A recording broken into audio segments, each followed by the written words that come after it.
নমঃ পার্বতীপতে হর হর মহাদেব।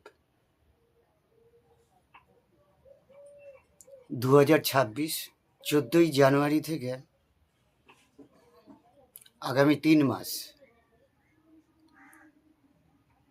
মার্চ মাসের 14 তারিখ পর্যন্ত আমাদের প্রিয় প্রধানমন্ত্রী ভীষণ বিপদের মধ্যে থাকবেন।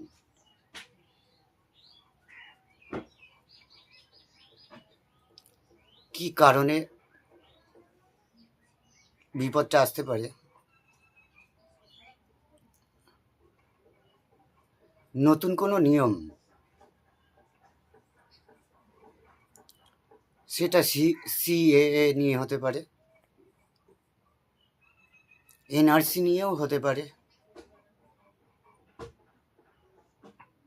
এই বিএলও ফর্ম ফিল আপ ইত্যাদি ইত্যাদি এইসব কারণেও হতে পারে।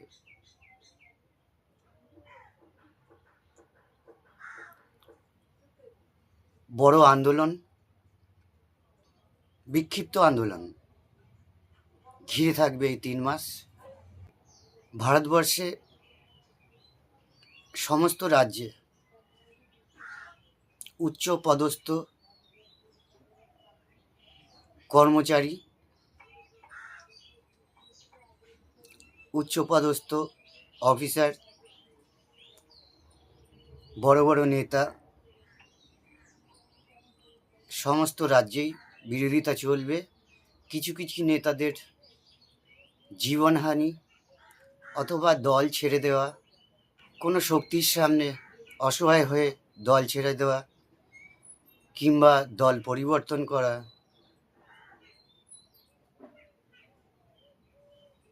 জীবনহানির ফলে ওই নেতার জায়গায় অন্য কোনো নেতা সেই জায়গাটা পাওয়া, এগুলো দেখা যাচ্ছে।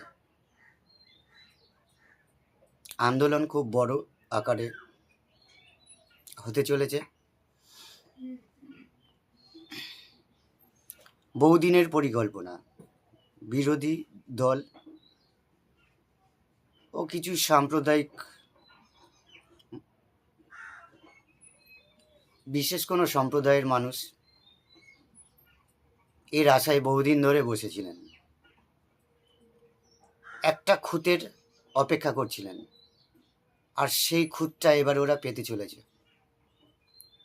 এর ফলে এরা সমস্ত দেশটাকে স্তব্ধ করে দেওয়ার চেষ্টা করবে। আপনারা খুব তাড়াতাড়ি এটা দেখতে পাবেন। ম্যাপে আমি কিছু কিছু জায়গা দিয়েছি, এই জায়গাটায় প্রবল আকারে হতে পারে। পুরো ভারতবর্ষেই হবে, তবে এই জায়গায় একটু বেশি হওয়ার চান্স আছে, অত্যন্ত। আপনারা এতদিন নিশ্চয়ই টের পেয়েছেন, যেটা আমি হিসাব করে বলি কখনো জলে যায় না, তাই যেটা বলেছি আগে থেকে সতর্ক হওয়াই ভালো। হ্যাঁ, একটা বাঁচার রাস্তা আছে। যদি কোনো কারণে প্রধানমন্ত্রী মাস 3-এর জন্যে সরে যেতে পারে, দায়িত্ব অন্যের হাতে দিয়ে যদি সরে যেতে পারে, তো বিপদটা তার উপর দিয়ে চলে যাবে। এছাড়া বাঁচার আর কোনো রাস্তা আমি তো দেখতে পাচ্ছি না।